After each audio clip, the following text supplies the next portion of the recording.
আসসালামু আলাইকুম স্যার। ওয়ালাইকুম সালাম। নূরজাহান, কেমন আছো? জি স্যার, ভালো আছি। আপনি ভালো আছেন? আলহামদুলিল্লাহ। অর্পিতা, স্যার আসসালামু আলাইকুম। ওয়ালাইকুম সালাম, কেমন আছো? আলহামদুলিল্লাহ ভালো স্যার, আপনি কেমন আছেন? আলহামদুলিল্লাহ।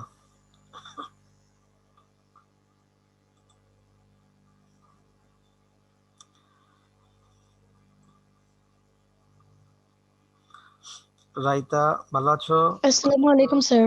ওয়ালাইকুম আসসালাম ওয়া রাহমাতুল্লাহ। আসসালামু আলাইকুম স্যার। হ্যাঁ অর্পিতা, তুমি কেমন আছো?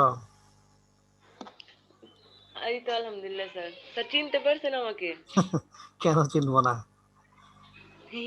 এত তাড়াতাড়ি কি আমরা ভুলে যাবো সবাইকে? না স্যার, যাক মনে আছে আমার কথা। না, মনে আছে, সবার কথা মনে আছে। তো বাকিরা তো এখনো অনেকেই বাকি আছে দেখা যায় অ্যাড হইতে। তো যেহেতু আমাদের ক্লাসের সময় হয়ে গেছে, যারা আসবে না তারা আস্তে আস্তে আসলে আমরা অ্যাড করে নেব। আমরা ক্লাস শুরু করে দিই, কেমন? কারণ আমাদের সময় তো 40 মিনিট। 40 মিনিট পরে তো অটোমেটিকলি যেহেতু ক্লাস বন্ধ হয়ে যাবে, তাহলে আমরা ক্লাস করতে থাকি, ওরা আসুক, কেমন? আচ্ছা স্যার। জি স্যার। Okay, fine. গত ক্লাসে তোমাদের সাথে একটা 3 ঘর নগদান নিয়ে কথা বলেছিলাম। তো সেই অঙ্কটাকে তোমরা বাসায় করতে পেরেছিলা?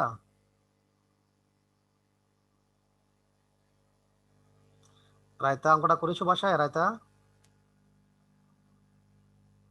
স্যার করতে চেয়েছিলাম কিন্তু কিছু কিছু জায়গায় একটু ডিফিকাল্ট ছিল। ডিফিকাল্ট ছিল? কোন কোন জায়গা ডিফিকাল্ট, সেই যেই জায়গায় কি মার্ক করেছো? জি স্যার, ওই অঙ্কটা একটু আপনি বুঝাই দিলে তাহলে প্রবলেমটা একটু সলভ হয়ে যায়। আচ্ছা, বুঝাবো।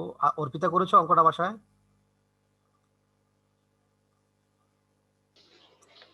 স্যার আমি আগের ক্লাসে প্রেজেন্ট ছিলাম না তো। তুমি পরে তো ক্লাসগুলো দিয়ে দিয়েছিলাম না ইউটিউবে, ওইখান থেকে দেখো নাই? হ্যাঁ স্যার, দেখছিলাম, আমি আর অঙ্কটা করি নাই। নূরজাহান, আমি প্লে লিস্টে দেখে নিয়েছিলাম। জি স্যার। অঙ্কটা করেছিল বাসায়? জি স্যার। কোনো সমস্যা আছে? না স্যার। ফাইন। তামান্না, করেছো? জি স্যার। ওয়ালাইকুম সালাম। কোনো সমস্যা আছে? No sir. আচ্ছা আচ্ছা, রায়তা শোনো, আজকে আরেকটা অঙ্ক করাবো, হ্যাঁ? তো আরেকটা অঙ্ক করাবো, এই অঙ্কটা করার পরে যদি তোমার আগের অঙ্কটা সমস্যার সমাধান হয়ে যায় তাহলে তো হইলো।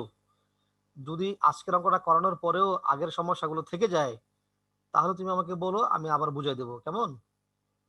ওকে স্যার। Okay, fine. তো 3 ঘর নগদান বহি আলোচনা করার সময় তোমাদেরকে গত ক্লাসে যে বিষয়টি বোঝানোর চেষ্টা করেছি সেটা হচ্ছে যে যে নগদান বইয়ে টাকার ঘর থাকবে 3টা: নগদ টাকা, ব্যাংকের টাকা ও বাট্টা। বাট্টা বলতে বোঝানো হয় নগদ বাট্টা। সে এই 3টি টাকা যে নগদান বই লিপিবদ্ধ করার ব্যবস্থা থাকে সেটা হচ্ছে 3 ঘর নগদান বই। আর নগদান বই মানেই হচ্ছে যেখানে কারবারের সকল নগদ লেনদেন লিপিবদ্ধ করা হয়, নগদ টাকার আগমন এবং নগদ টাকার নির্গমন। দ্যাট মিনস নগদ টাকা আসা এবং নগদ টাকা যাওয়া, এই জিনিসগুলো নগদান বই লিপিবদ্ধ করা হয়। তো তোমাদের একটা জিনিস আমি বলে রাখছি, মনে রাখবা, ব্যাংকের লেনদেনগুলো কিন্তু নগদ লেনদেন। তুমি যদি আবার এই চিন্তা করা যাবে না যে শুধু নগদ লেনদেন লিপিবদ্ধ করা হয়, ব্যাংকেটাও তো লিপিবদ্ধ করা হয়। ব্যাংকের লেনদেন মানেও নগদ লেনদেন, অর্থাৎ কারবারের টাকাটা, নগদ টাকাটা দুই জায়গায় থাকে। আসসালামু আলাইকুম। ওয়ালাইকুম আসসালাম ওয়া রাহমাতুল্লাহ। মহিমা, ভালো আছো? জি স্যার আলহামদুলিল্লাহ। ওকে, ফাইন। ক্লাস শুনতে থাকো। দেখো, যেটা বলছিলাম যে কারবারের টাকা, মোট ক্যাশ টাকাটা দুইটা জায়গায় থাকে। কারবারের ক্যাশ বক্সে থাকতে পারে, অথবা কারবার যদি কারবারের মধ্যে আনসিকিউরড ফিল করে। সাধারণত কোনো কারবারই তার ক্যাশ টাকা তার কারবারের মধ্যে ফেলে রাখে না, টাকাগুলো ব্যাংকে জমা দিয়ে রাখে নিরাপদ হিসাবে। যখন দরকার তখন সে ব্যাংক থেকে উঠিয়ে সেটা কারবারের কাছে ব্যবহার করে। অতএব নগদ টাকা এবং ব্যাংকের টাকা দুইটাই নগদ টাকা। তো সেজন্য নগদান বইতে নগদ টাকা লিপিবদ্ধ করার বলতে নগদকেও বোঝায়, ব্যাংকেও বোঝায়। তাই আমরা বলি যে নগদান বইতে নগদ ঘরের টাকা, ব্যাংকের ঘরের টাকা ও বাট্টার টাকা লেখার ব্যবস্থা রয়েছে, সেই নগদান বইকে বলা হয় 3 ঘর নগদান বই। তো আজকে আমরা আরেকটি নগদান বই নিয়ে কথা বলবো। সেখানে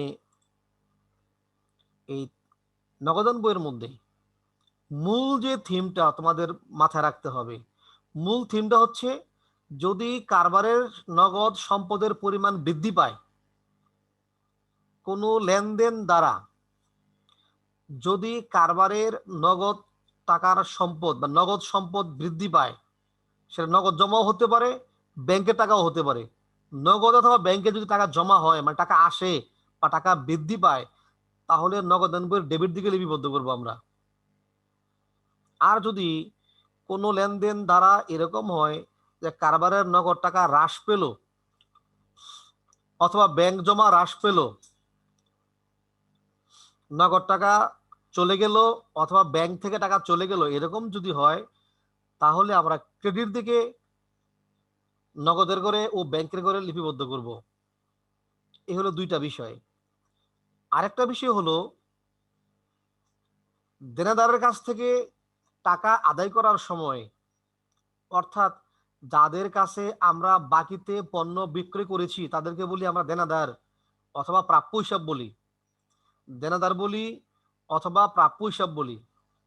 যদি দেনাদারের কাছ থেকে টাকা আদায় করার সময় ওই দেনাদার কি তার মোট টাকা থেকে কিছু অংশ ছেড়ে দেওয়া হয়, ছাড় দেওয়া হয় বা মওকুফ করা হয়, ওইটাকে বলি আমরা প্রদত্ত বাট্টা। প্রদত্ত বাট্টা বা ছাড়, রেয়াত। সেই প্রদত্ত বাট্টা নগদান বইয়ের ডেবিট দিকে বাট্টার ঘরে লিখব। পাশাপাশি যদি পাওনাদারকে টাকা পরিশোধ করার সময়, অর্থাৎ যাদের কাছ থেকে আমরা বাকিতে পণ্য বা কোনো কিছু ক্রয় করেছি, বাকিতে ক্রয় করলে পাওনাদারের সৃষ্টি হয়। তো যদি পাওনাদারের সৃষ্টি হয়, তাহলে ওই পাওনাদারকে টাকা পরিশোধ করার সময় যদি তার কাছ থেকে ছাড় পাওয়া যায়, রেয়াত পাওয়া যায়, সেই ছাড় বা বাট্টাকে আমরা নগদান বইয়ের ক্রেডিট দিকে বাট্টার ঘরে লিখব। ঠিক আছে, তোমরা কি আমার কথাগুলো বুঝতে পেরেছো? আমি যেগুলো জি বলছি। স্যার। ওকে, ভেরি গুড। তো দেখো, আমি তোমাদের সামনে এরকম একটা উদ্দীপক এখানে নিয়ে আসছি। সেই উদ্দীপকটার আলোকে আমরা অঙ্কটা করার চেষ্টা করব। প্যারাগন ট্রেডার্সের 2020 সালের মার্চ মাসের লেনদেনগুলো ছিল নিম্নরূপ। 20 সালের জুলাই মাসের 1 তারিখে নগদ উদ্বৃত্ত 80,000 টাকা, ব্যাংক জমাতিরিক্ত 20,000 টাকা। এই নগদ উদ্বৃত্ত এবং ব্যাংক জমাতিরিক্ত এই দুইটাকে আমরা বলবো ব্যালেন্স বিডি হিসাবে। ব্যালেন্স বিডি নগদ উদ্বৃত্ত নগদের ঘরে লিখবো, ব্যাংক জমাতিরিক্ত ব্যাংকে ঘরে লিখবো। কোন দিকে লিখবো সেটা তোমাদের পরে বলছি, তোমরা আমাকে আগে বলো ব্যাংক জমাতিরিক্ত মানে কি, এটা কেউ বুঝো কিনা বা বুঝো না কেউ আছো কিনা? অতিরিক্ত ব্যাংকে টাকা জমা রাখা। অতিরিক্ত ব্যাংকে টাকা জমা রাখা। আর কেউ বলবা? বলো দেখি, আফসানা বলো নাকি সুমাইয়া? স্যার এটা কোন ক্লাস? এটা ক্লাস 10, দশম শ্রেণী। সরি স্যার, আমি 9 আচ্ছা, তাহলে তুমি লিভ নিয়ে নাও, তুমি পরের ক্লাসে আসবা। অর্পিতা আচ্ছা বলতে স্যার, পারো? আমি বলবো। হ্যাঁ সুমাইয়া বলো বলো। স্যার, যে ব্যাংকে টাকা জমা দিয়েছিল তা উত্তোলন করার সময় মানে জমার চেয়ে বেশি উত্তোলন করেছে। হ্যাঁ, ওকে, ভেরি গুড। এই জমা চেয়ে বেশি উত্তোলন করেছে। অতিরিক্ত জমা নয়, অতিরিক্ত উত্তোলন। যা জমা ছিল তার চেয়ে বেশি উঠায় নিয়ে আসছি, তার চেয়ে বেশি উঠায় নিয়ে আসছি, এটাকে বলা হয় ব্যাংক জমাতিরিক্ত। তাহলে বলো তো, যদি বেশি উঠায় নিয়ে আসি, তাহলে কি ব্যাংকের মধ্যে আমার টাকা জমা আছে, সম্পদ আছে, নাকি আমি ব্যাংকের কাছে ঋণী হয়ে গেছি? ঋণী হয়ে গিয়েছি। হয়ে আমি গেছি। ব্যাংকের কাছে ঋণী হয়ে গেছি। ব্যাংকে আমার টাকা নাই, বরং আমি ব্যাংকের কাছে উল্টা ঋণী হয়ে গেছি। ঠিক আছে? যদি এরকম হয় যে আমি ব্যাংকের কাছে ঋণী হয়ে যাই, ক্রেডিট হয়, তাহলে এই ব্যাংক জমাতিরিক্ত আমরা লিখবো ক্রেডিট দিকে ব্যালেন্স বিডি নাম দিয়া ব্যাংকের করে। তাহলে ব্যাংক জমাতিরিক্ত হলে লিখবো ক্রেডিট দিকে ব্যালেন্স বিডি নামে ব্যাংকের করে। বলো 1 তারিখের লেনদেনটা তোমরা বুঝছো না বুঝো নাই? স্যার বুঝেছি। Very good. স্যার বুঝেছি। নগদ উদ্বৃত্ত লিখবো ডেবিট দিকে ব্যালেন্স বিডি নগদের করে, আর ব্যাংক জমাতিরিক্ত লিখবো ক্রেডিট দিকে ব্যালেন্স বিডি লেখা ব্যাংকের করে। ফাইন। 3 তারিখে দেখো লেখা আছে নগদে পণ্য বিক্রয়, কি যাবে দা? নগদে পণ্য বিক্রয় যাবে দা কি? নগদান হিসাব ডেবিট, বিক্রয় হিসাব ক্রেডিট। নগদান হিসাব ডেবিট, বিক্রয় হিসাব ক্রেডিট। Very good. এটা নগদান বইয়ের কোন দিকে বসবে? এই নগদ টাকা কারবারের মধ্যে আসছে না চলে গেছে? কারবারে আসছে। কোন দিকে বসবে? ডেবিট দিকে। ডেবিট দিকে বসবে নগদের ঘরে। নামটা লিখবো বিক্রয় হিসাব। বিক্রয় হিসাব নাম দিয়া ডেবিট দিকে নগদের ঘরে লিখবো। কেমন? আসসালামু আলাইকুম স্যার। ওয়ালাইকুম সালাম নাফিসা। জি স্যার। Okay fine. দেখো খেয়াল করো, তাহলে নগদে পণ্য বিক্রয় করা হলে আমরা ডেবিট দিকে নগদের করে লিখবো বিক্রয় হিসাব নাম দিয়ে। এবার দেখো তারিখ 5 ব্যাংকে জমা দেওয়া হলো, ব্যাংকে জমা দেওয়া হলো, এটা যাবে কি? ব্যাংক হিসাব ডেবিট, নগদান হিসাব ক্রেডিট। আর কেউ বলবা?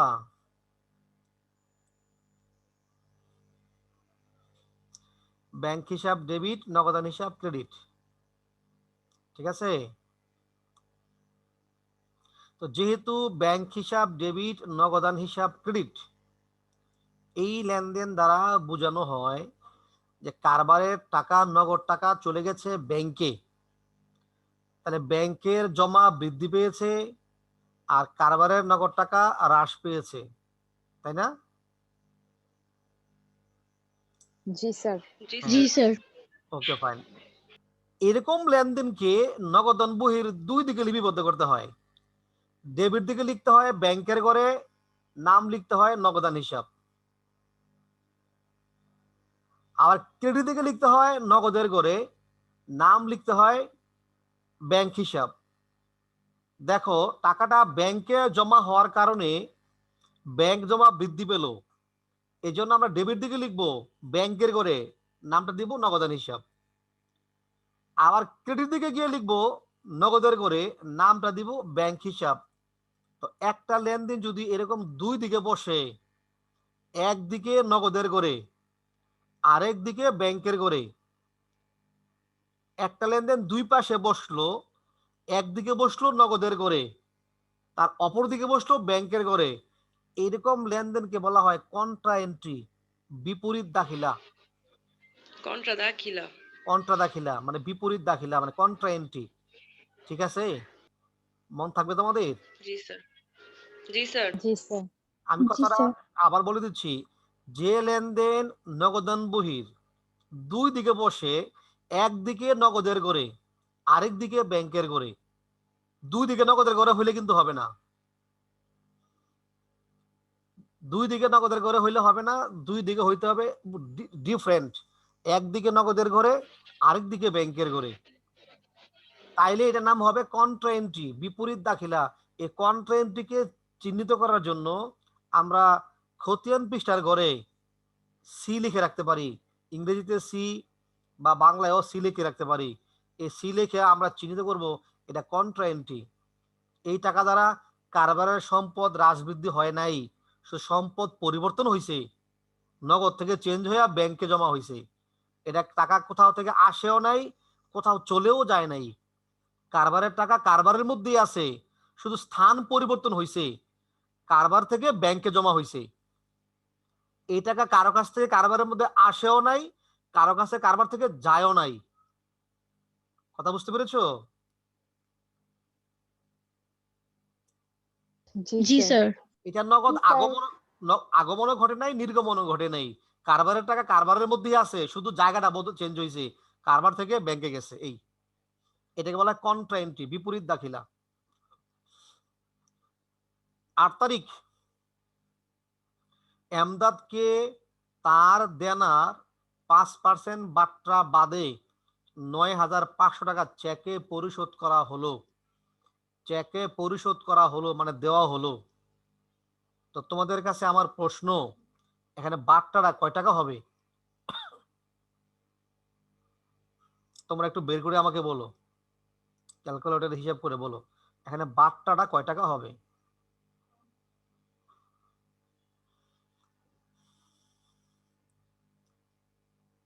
বলো, নাফিসা, অর্পিতা, আতিকা, সবাই বলো।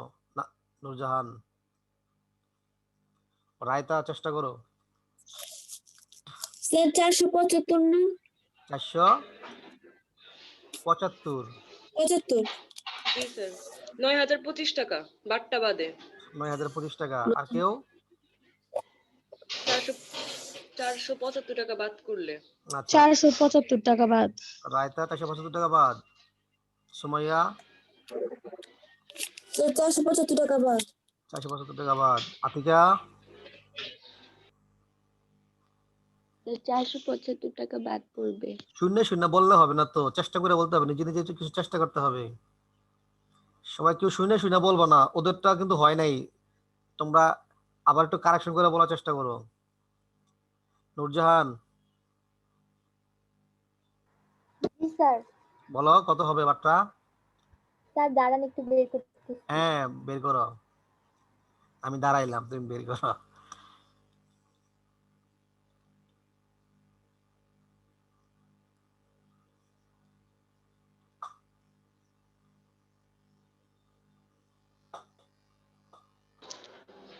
স্যার এটাই তো আসে। কি আসে না? 475 টাকা। জি স্যার 5% বাট্টা 475 দিলে আসে। 475 টাকা তোমরা আসে। সবাই সবাই যদি বলতেছো তাহলে হয়তো তোমাদেরটা হইতে পারে। দেখি আমি একটু ঘুরে বলতে পারি কিনা, দেখো আমারটা হয় কিনা, তোমরা পরে তোমাদের সাথে আমারটা মিলে কিনা। আচ্ছা, আগে আমার এটা উত্তর দাও, 5% মানে কি? 5% জিনিসটা কি? মানে 100 ভাগের 5%। 100 ভাগের 5 ভাগ। 100-র মধ্যে 5 ভাগ, তাই না? জি স্যার। জি 100-র স্যার, মধ্যে কয় ভাগ? 5 ভাগ। 5 ভাগ। এটা তো সবাই আমার সাথে একমত যে 5% মানে হচ্ছে 100 টাকার মধ্যে 5 টাকা। জি হ্যাঁ। স্যার। জি 100 স্যার। টাকার মধ্যে যদি 5 টাকা ছেড়ে দেই, মানে ছাড় দেই, তাহলে কয় টাকা দেওয়া হইলো? 95 টাকা। 95 টাকা। ওকে, ভেরি গুড। তাহলে এমদাদকে তার দেনার 5% বাট্টা বাদে 9,500 টাকা চেকে পরিশোধ করা হলো। তাহলে এই যে 9,500 টাকা দিয়েছি, এই 5% বাদ দেওয়ার সহ না 5% বাদ দেওয়ার পরে দিয়েছি? 9,500 টাকা কি 5% বাদ দেওয়ার আগে না পরে? 5% আরেকবার বাদে। বাদে। স্যার পরে হবে। পরে হবে, ভেরি গুড। তাহলে 5% বাদ দেওয়ার পরে দিছি কত? 9,500। তো তারে তো আমি 9,500 টাকা দিয়েই দিলাম, সে আমাকে 5% ছাড় দিয়েছে, ওই 5% বাদ দিয়েই তো 9,500 টাকা হয়েছে। তাহলে 9,500 টাকা তো 5% বাদ দিয়ে দিলে, আমি যদি 9,500 মধ্যে 5% ধরি, তাহলে কি হবে? হবে না। তাহলে কি করতে হবে খেয়াল করে দেখো, সে আমার কাছে যে টাকা পাইতো, সে মোট টাকাটা ছিল 100 ভাগ টাকা। এমদাদ আমার কাছে যে টাকাটা পাইতো, মোট টাকাটা ছিল 100 ভাগ টাকা। কয় ভাগ টাকা? 100 ভাগ। 100 ভাগ। সে আমাকে ছাড় দিছে কয় ভাগ? 5 ভাগ। 5 ভাগ।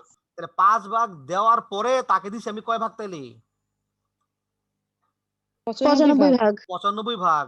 এই 95 ভাগ টাকায় সে পাইল 9,500 টাকা, আর আমারে ছাড় দিল 5 ভাগ। এই 5 ভাগ বের করতে হইলে যদি এরকম বাট্টা বাদে লেখা থাকে, তাহলে বুঝতে হবে এটা 95 ভাগ টাকা। তাহলে এই 9,500 কে 95 দিয়ে ভাগ করবা, 5 দিয়ে গুণ করবা, তাহলে তোমার 5 ভাগের টাকাটা পেয়ে যাবা। এবার দেখো কত হয়, 9,500 ভাগ হইলো 95 গুণ হইলো 5, তাহলে কত হয়? 500। 500। তাহলে বাটটা হলো 500, 500 বাটটা হলো 500, তার মানে সে আমাকে 500 টাকা ছাড় দিয়েছে, আমি তারে দিছি 9500। তাহলে বলো তো সে আমার কাছে মোট পাইতো কত? 10,000 টাকা 10,000 সরি টাকা। 10,000 10,000 কত পাইতো? 10,000 10,000 10,000। এই 10,000 10,000 হচ্ছে 100 ভাগ টাকা, মোট টাকা। এবার 10,000-এর 5% করে দেখো কয় টাকা হয়? 500 টাকা। 500 টাকা। 10,000-এর 5% দিয়েছে সে আমাকে, তার মানে 10,000-এর 5% হলো 500। বাট এখানে তো 10,000 নাই, 9,500 আছে। তো যদি এরকম বাটটা বাদে লেখা থাকে তাহলে যত ভাগ টাকা দিয়েছি তত দিয়ে ভাগ, আর যত পার্সেন্ট বাটটা তত দিয়ে গুণ, তাহলে বাটটা পাওয়া যাবে। তো যেহেতু এখানে 5% টাকা, তাহলে দিছি তাহলে 95 ভাগ টাকা, তাই 9,500-কে 95 দিয়ে ভাগ 5 দিয়ে গুণ, তাহলে বাটটা পাওয়া যাবে। এটা যদি 8% হইতো তাহলে 92 দিয়ে ভাগ 8 দিয়ে গুণ, যদি 10% হইতো তাহলে 90 দিয়ে ভাগ 10 দিয়ে গুণ, তাহলে বাটটা পাওয়া যেত। বলো বাট্টাটা বুঝছো না বুঝো নাই? জি বুঝেছি স্যার স্যার। জি স্যার বুঝেছি। Okay fine.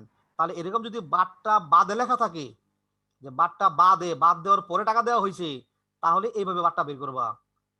আর যদি বলা থাকতো সে পাইতোই 9,500,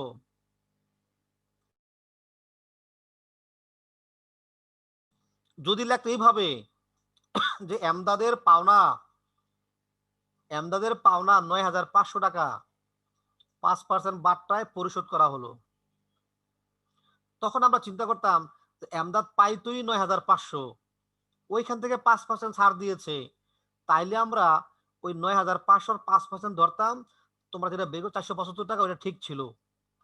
বাট এখানে যেহেতু বাটটা বাদ দিয়েছে 9,500, এই জন্য এখন ওইভাবে বের করা যাবে না, এখন করতে হবে 95 দিয়ে ভাগ 5 দিয়ে গুণ, তাহলে বাটটা পাওয়া যাবে। তাহলে এবার আমাকে বলো এই লেনদেনটা নগদান বইয়ের কোন দিকে বসবে, ডেবিট দিকে না ক্রেডিট দিকে? স্যার ক্রেডিট দিকে। ওকে ফাইন, ক্রেডিট দিকে বসবে। যেহেতু চেক দিয়েছি তাই ব্যাংকের ঘরে বসবে, জাবেদা হবে এমদাদ হিসাব ডেবিট অথবা প্রদেয় হিসাব ডেবিট,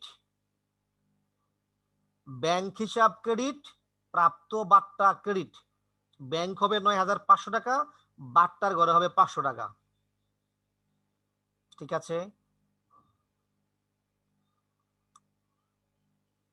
ওকে ফাইন।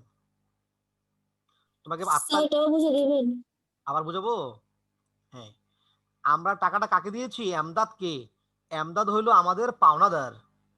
তো যেহেতু এমদাদকে চেক দিয়েছি, এই টাকাটা যাবে আমাদের ব্যাংক থেকে, আমাদের ব্যাংক জমা কমে যাবে। তো ব্যাংক জমা হলো কারবারের সম্পদ, সম্পদ কমে গেলে ক্রেডিট হয়। টাকা দিয়েছি পাওনাদারকে, পাওনাদার হবে ডেবিট, তাই লিখবো আমরা পাওনাদার হিসাব ডেবিট 10,000 টাকা, ব্যাংক হিসাব ক্রেডিট 9,500 টাকা, প্রাপ্ত বাট্টা ক্রেডিট 500 টাকা। ঠিক আছে, যাবে তারা বুঝছো? জি স্যার। তাহলে জি স্যার। ক্রেডিট দিকে প্রদেয় হিসাব নাম দিয়া আমরা ব্যাংকের ঘরে লিখবো 9,500 টাকা, আর বাট্টার ঘরে লিখবো 500 টাকা। কেমন? স্যার বাট্টার অঙ্কগুলা কি প্রদত্ত বাট্টা ঘরের মধ্যে বসবে 3 ঘরায়? প্রদত্ত বাট্টা হলে প্রদত্ত প্রদত্ত বাট্টার বাট্টার ঘরে প্রাপ্ত বসবে, বাট্টা প্রাপ্ত বাট্টা হলে প্রাপ্ত বাট্টার না, ঘরে এই বসবে। এই বাট্টার ঘরগুলাতে বসবে বাট্টার সংখ্যাগুলা। হ্যাঁ, বাট্টার সঙ্গে হলো বাট্টার ঘরে বসবে। এখন যেমন স্যার 500 এখানে টাকা বেরিয়েছে, 500 ওই টাকা, 500 হ্যাঁ টাকাটা বাট্টার ঘরে হ্যাঁ বসবে। ওই 500 টাকাটা বাট্টার ঘরে বসবে। হ্যাঁ হ্যাঁ, ওইটার জন্য একটা বাড়তি ঘর আর কি 3 ঘরাতে না? 3 ঘর আছে, বাড়তি ঘর। নগদ ব্যাংকের ছাড়াও আরেকটা বাট্টার ঘর, এটা বাট্টার ঘরে বসবে। আর হ্যাঁ স্যার 9,500 বুঝতে টাকা পারছি। ব্যাংকের ঘরে বসবে। ঠিক আছে,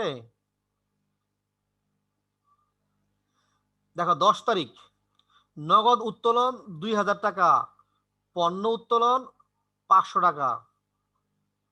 যেহেতু এখানে নগদ উত্তোলন কথা বলা আছে, নগদ উত্তোলন কারবার থেকে উত্তোলনটা কে করে? উত্তোলনটা করে কে কারবার থেকে? বলতো মালিক। মালিক। তা মালিক উত্তোলন করেছে দুইটা, নগদ উত্তোলন করেছে, পণ্য উত্তোলন করেছে। নগদ উত্তোলনের জাবেদা হচ্ছে উত্তোলন হিসাব ডেবিট, নগদান হিসাব ক্রেডিট। উত্তোলন হিসাব ডেবিট, নগদান হিসাব ক্রেডিট। এটা কারবারের নগদ টাকা হ্রাস পেয়েছে না বৃদ্ধি পেয়েছে?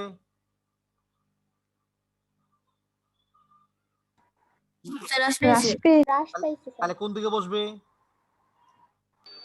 ক্রেডিট দিকে। ক্রেডিট দিকে বসবে। Very good. নগদার নাম উত্তোলন নাম দিয়া নগদের ঘরে বসবে। আরেকটা বলছে পণ্য উত্তোলন। পণ্য উত্তোলনের জাবেদা কি?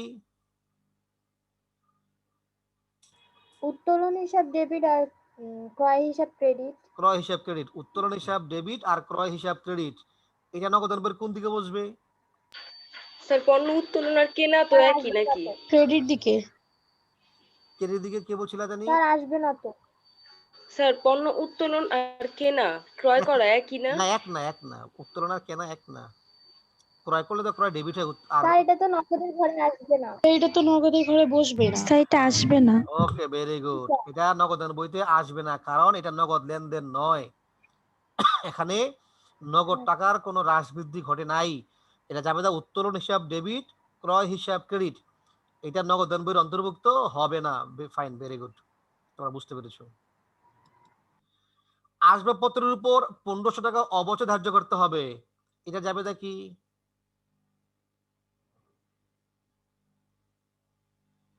আসবাবপত্রের উপর 1500 টাকা অবচয় ধার্য করতে হবে, কি জাবেদা? অবচয় হিসাব ডেবিট আর আসবাবপত্র হিসাব ক্রেডিট।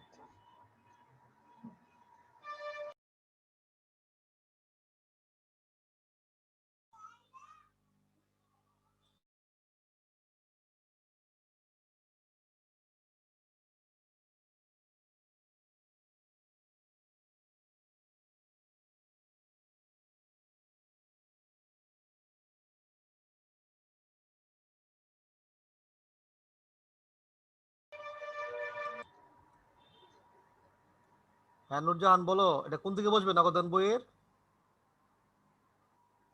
স্যার এটা তো নগদ আসবে না। অর্পিতা, কোন দিকে বসবে? স্যার ধার্য করা হয়েছে শুধু, কোনো টাকার লেনদেন তো হয়নি এখনো। অবশ্যই ধার্য করা হয়েছে। এটা কি আসবে কি আসবে না? স্যার আসবে না। আসবে না স্যার, আসবে না। আসবে না। কেন আসবে না নুরজাহান, কেন আসবে না? স্যার, কারণ এখানে কোনো লেনদেন এটা করা হয় নাই। লেনদেন আদেশ হইছে। হয়েছে মাত্র, আদেশ হয়েছে, না কার্যক্রম না, হয়নি। এটা লেনদেন হইছে, স্যার এটা নগদে হয় নাই। নগদে হয় নাই। মানে স্যার, নগদ টাকার কোনো আদান প্রদান হয় নাই। জি স্যার। এটা অবচয় হইছে, সম্পদের মূল্য হ্রাস পেয়েছে, বাট নগদ টাকার কোনো আদান প্রদান হয় নাই, নগদ টাকার কোনো হ্রাস বৃদ্ধি হয় নাই। হ্যাঁ এই কারণে নগদান বইতে এটা আসবে না। ঠিক আছে? হ্যাঁ স্যার। জি স্যার। Okay fine. তাহলে তাহলে দুইটা পাইলাম যে নগদান বইতে আসবে না। 10 তারিখে পাইলাম একটা পণ্য উত্তোলন, আর এখানে পাইলাম একটা, এটা নগদান বইতে আসবে না। জাবেদা অবচয় হিসাব ডেবিট, আসবাবপত্র হিসাব ক্রেডিট, অথবা অবচয় হিসাব ডেবিট, পুঞ্জীভূত অবচয় হিসাব ক্রেডিট লিখলেও হবে। 20 তারিখ নগদে কম্পিউটার ক্রয়, কি জাবেদা হবে? স্যার অপসারণ হিসাব ডেবিট আর নগদান হিসাব ক্রেডিট। Okay fine Sumaiya. অবশ্য সরঞ্জাম হিসাব ডেবিট, নগদান হিসাব ক্রেডিট। নগদান বইয়ের কোন দিকে যাবে? ক্রেডিট দিকে স্যার। ক্রেডিট দিকে। ক্রেডিট দিকে। ক্রেডিট দিকে, ভেরি গুড, নগদের ঘরে। ক্রেডিট দিকে, নগদের ঘরে। নগদে পণ্য ক্রয় 10,000 টাকা, কোন দিকে যাবে? স্যার নগদ হিসাব ক্রেডিট আর ক্রয় হিসাব ডেবিট। ক্রেডিট করেন। ডেবিটটা আগে বলবা, ক্রয় হিসাব ডেবিট, নগদ ক্রেডিট। ওকে, ভেরি গুড, এটা ক্রেডিট দিকে যাবে। এখন সর্বশেষ প্রশ্ন তোমাদের কাছে। আলী ট্রেডার্স হতে প্রাপ্তি 8,500 টাকা, এই প্রেক্ষিতে বাট্টা প্রদান 500 টাকা, জাবেদা কি হবে বলো দেখি।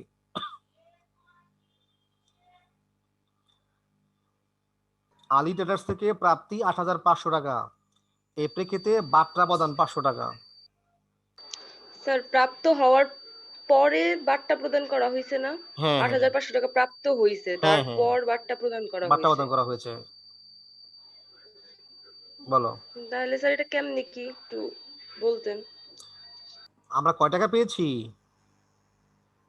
500 টাকা। 8,500। 8,500। বলবো নগদান হিসাব ডেবিট 8,500, নগদান হিসাব ডেবিট 8,500। বাট্টা দিছি কয় টাকা? 500 500 টাকা। প্রদত্ত বার্তা ডেবিট 500, আর প্রাপ্য হিসাব ক্রেডিট 9000 বা আলি ট্রেডার্স ক্রেডিট 9000। জাবেদা লিখবা নগদান ডেবিট 8500, প্রদত্ত বার্তা ডেবিট 500, আর দেনাদার হিসাব ক্রেডিট 9000। ঠিক আছে? স্যার আরেকবার বলবেন? আমরা যে টাকাটা হ্যাঁ পেয়েছি, স্যার বুঝছি। এটা লিখবা নগদান হিসাব ডেবিট 8500, প্রদত্ত বার্তা ডেবিট 500, আর দেনাদার হিসাব ক্রেডিট 9000। ঠিক আছে? জি তিনটা স্যার। ঘর হবে স্যার, 3টা ওকে। ঘর। 2 ঘরে যাবে, নগদের ঘরে যাবে, আর বাট্টার ঘরে যাবে, নগদের ঘরে বাট্টার ঘরে। হ্যাঁ, হ্যাঁ ব্যাংক সুদ মঞ্জুর। ব্যাংক সুদ মঞ্জুরে যাবে তো হচ্ছে ব্যাংক হিসাব ডেবিট, ব্যাংক সুদ হিসাব ক্রেডিট। ব্যাংক সুদ যদি মঞ্জুর করে, তার মানে তোমার অ্যাকাউন্টে টাকা জমা থাকলে ব্যাংক সুদ মঞ্জুর করে, যাবে তো হয় ব্যাংক হিসাব ডেবিট, ব্যাংক সুদ হিসাব ক্রেডিট। এটা ডেবিট দিকে ব্যাংকের ঘরে বসবে ব্যাংক সুদ নামে। তো দেখো এখানে 3টা প্রশ্ন করা হয়েছে তোমাদেরকে। প্যারাগন ট্রেডার্সের যে সকল লেনদেন নগদান বইয়ের অন্তর্ভুক্ত হবে না সেগুলোর জাবেদা দাখিলা দাও। তোমরা করেছো আমার সাথে, একটা 10 তারিখ, একটা 15 তারিখ। 10 তারিখের পণ্য উত্তোলন, আর 15 তারিখে ছিল আসবাবপত্রের অবচয়। এই অবচয় ধার্য। দুইটা জাবেদা হবে। খ নাম্বারে বলছে 3 গড়া নগদান, যেটা আমরা এখন মুখে মুখে করলাম। গ নাম্বারে বলেছে উপরের লেনদেনগুলোর সাহায্যে প্যারাগন ট্রেডার্সের নগদ প্রদান জাবেদা প্রস্তুত করো। এই প্রদান জাবেদা তোমাদের একটু পরে দেখাচ্ছি। দেখো এটা একটা নগদান বই, যেটা আমরা এতক্ষণ আলোচনা করলাম, 3 ঘর নগদান বই। এটা আমি এখানে করে দিয়েছি, তোমরা নিজেরা বাসায় করবা। ব্যালেন্স বিডি, বিক্রয় হিসাব, নগদান হিসাব, প্রাপ্য হিসাব, ব্যাংক হিসাব। হ্যাঁ, তারপরে ব্যালেন্স বিডি, যেটা ব্যাংক হিসাব ছিল, যেগুলো আমরা আলোচনা করেছি, এগুলো আমি এখানে লিখেছি, তোমরা তো মুখে মুখে সবাই বলতে পেরেছো। তো আমি তোমাদের সাথে স্যার খতিয়ান পৃষ্ঠাতে সি কেন লিখেছেন? ওই যে কন্ট্রা এন্ট্রি, যেটা কন্ট্রা এন্ট্রি, হ্যাঁ, যে লেনদেনটা ব্যাংকে জমা দেওয়া ছিল না, ব্যাংকে জমা দেওয়া হলো 30,000 টাকা। স্যার একটা প্রশ্ন, বলো। খতিয়ান পৃষ্ঠার মধ্যে লিখবো কন্ট্রা দাখিলার সি বা কটা? হ্যাঁ, খতিয়ান স্যার পৃষ্ঠা সি ঘরে তো লিখবা, অথবা ভাউচার নগর ঘরে লিখতে পারো, সমস্যা নেই, ভাউচার নঙের ঘরেও লিখতে পারবো, লিখতে পারো। হ্যাঁ, ওই লাইনটায় আর কি। ওই লাইনটা, হ্যাঁ, ওইটা বরাবর মানে কোনো করে। স্যার কাটা যাবে না আর কি। না, কাটা যাবে না, তবে খতিয়ান পৃষ্ঠা ঘরে লিখে এটাই ভালো। আচ্ছা খতিয়ান ঠিক পৃষ্ঠা আছে। ঘরে আর লিখবা। স্যার বলো। হ্যাঁ বলো, কি বলতে চাচ্ছো বলো। তা দেখো নগদান বইটা কি বুঝছো না বুঝো নাই? জি স্যার স্যার। বুঝেছি। জি স্যার বুঝেছি। Okay fine. দেখো গ নাম্বারের উত্তর আমি তোমাদের বলছি, নগদ প্রদান জাবেদা। অর্থাৎ এই জাবেদার মধ্যে শুধুমাত্র নগদ প্রদান সমূহ অন্তর্ভুক্ত হবে, যে লেনদেন দ্বারা কারবারের শুধু নগদ প্রদানগুলোকে বুঝাবে। সেটা নগদ টাকাও হতে পারে, ব্যাংক থেকেও হতে পারে। যদি কারবারের নগদ টাকা ব্যাংকের টাকা হ্রাস পায় বা চলে যায়, কেবল সেই লেনদেনগুলো নগদ প্রদান জাবেদায় অন্তর্ভুক্ত হবে। সেটা কেমন হবে দেখো, এই ঘরটা আমি তোমার দেখে দেখাচ্ছি।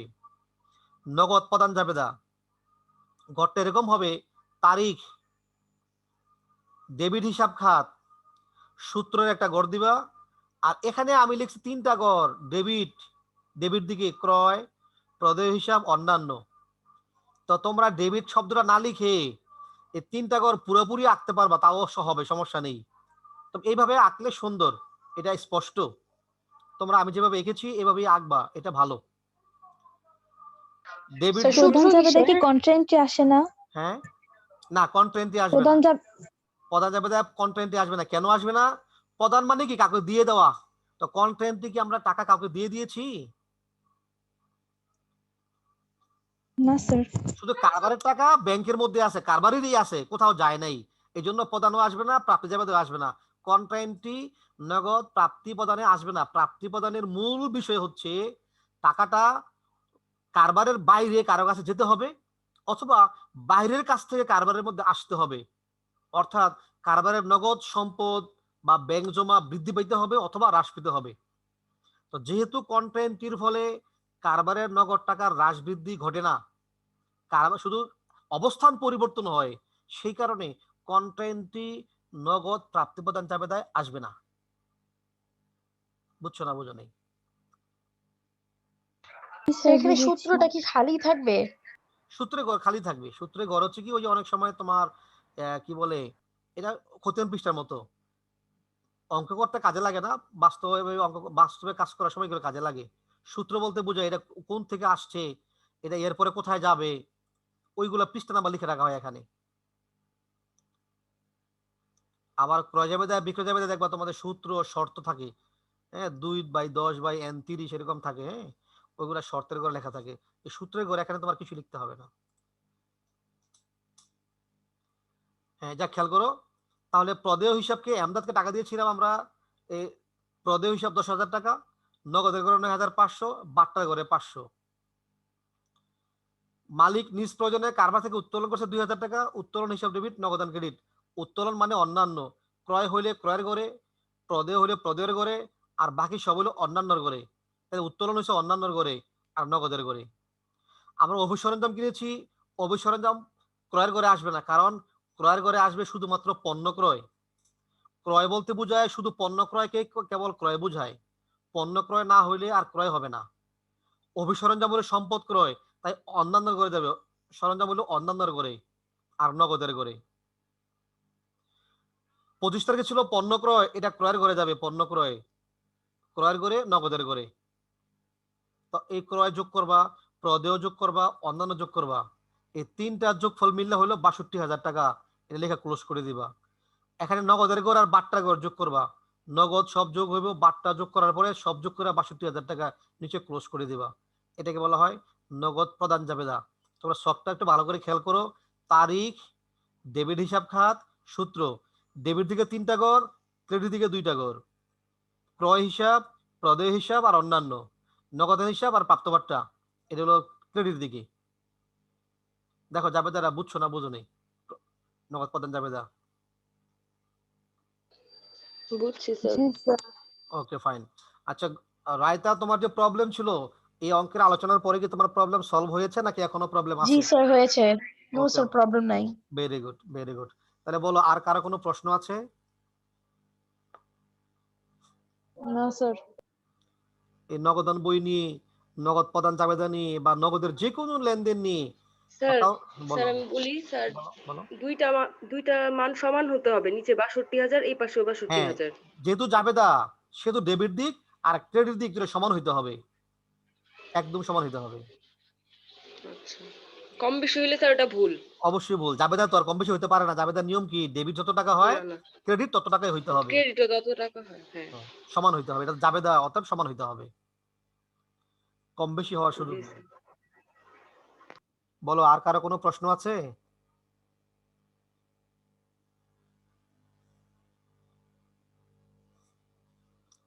তোমাদের অন্য কারো আর প্রশ্ন নেই? No sir. না থাকলে ফাইন। যদি প্রশ্ন না থাকে তাহলে ধরে নিলাম যে তোমরা অঙ্কটা করতে পারবা। তো বাসায় এটা তো আমি তোমাদের প্লে লিস্টে দিয়ে দিব ইউটিউবে, তোমরা সেখান থেকে উদ্দীপকটা দেখে খাতায় নিজেরা আবার অঙ্কটা করবা, নিজেরা অঙ্কটা করবা, তাহলে তোমাদের কনসেপ্ট আরো ক্লিয়ার হয়ে যাবে ইনশাল্লাহ।